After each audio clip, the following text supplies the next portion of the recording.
There was a sage in northern part of Karnataka. Karnataka के उत्तरी भाग में एक ऋषि हुआ करते थे जिन्हें आज वीर शैव समुदाय के आधार स्तंभों में से एक माना जाता है। उनका नाम अल्लमा प्रभु था। एक योगी अल्लमा की तलाश में आए क्योंकि उन्होंने अल्लमा के बहुत चर्चे सुने थे। वो उनके साथ मुकाबला करना चाहते थे।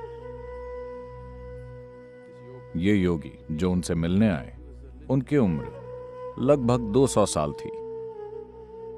बहुत जबरदस्त योग का अभ्यास करके शरीर के तत्वों पर महारत हासिल करते हुए उन्होंने अपने शरीर को इतना मजबूत बना लिया था कि उन्होंने उम्र को मात दे दी, और इस बात का उन्हें बहुत गर्व था।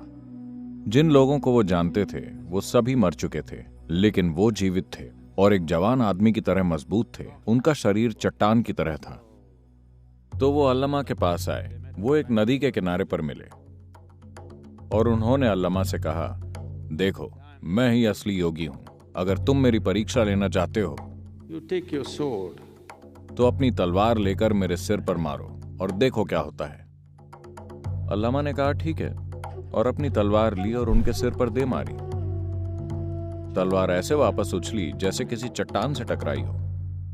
तो योगी ने कहा, यही मेरी ताकत है। कोई तलवार मेरे शरीर को काट नहीं सकती। मैं वास्तव में अमर हूं।